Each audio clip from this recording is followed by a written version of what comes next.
बकुलपुर गांव में पूजा नाम की एक गरीब लड़की थी जो अपनी माँ शांति के साथ उसकी झोपड़ी में रहती थी। उसकी माँ काफी बीमार रहती थी।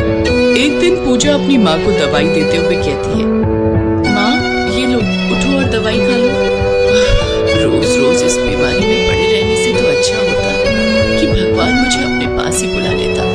तुम ऐसी बातें क्यों करती हो माँ? तुम जानती हो ना तुम्हारे अलावा मेरा इस दुनिया में कोई नहीं है। तुम ही तो मेरे सिर की छत हो माँ। अगर तुझे कुछ हो गया तो फिर मैं कैसे जीऊंगी? इसीलिए तो चाहती हूँ कि जल्दी से तेरा घर बस जाए।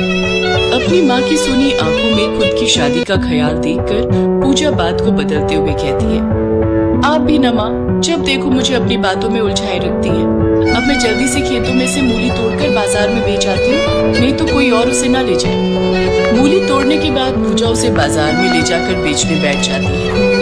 ले लो ताजी मूली, ताजी ताजी मूली ले लो।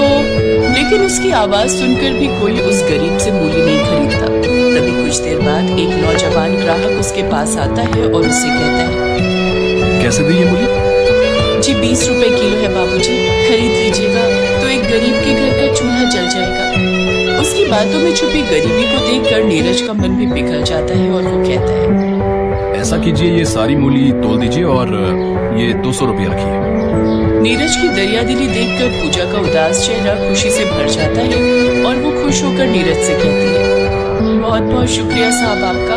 आज आपकी वजह से मैं अपनी बीमार माँ को भरपेट खाना खिला सकूंगी, साथ ही उनके लिए थोड़ी दवाई भी ले लूंगी। ऐसे ही कई दिन बीतते जाते हैं और नीरज अब रोज पूजा से आकर मूली खरीद कर ले जाता है। धीरे धीरे दोनों में जान पहचान हुई और दोनों दोस्त बन गए। फिर एक दिन नीरज पूजा के घर की दहलीज तक आ पहुंचा। अरे साहब, आप यहाँ अंदर आइए, हमारे इस गरीब खाने में आपका स्वागत है। नीरज अंदर जाता है और पूजा की माँ के पैर छूकर कहता है, प्रणाम।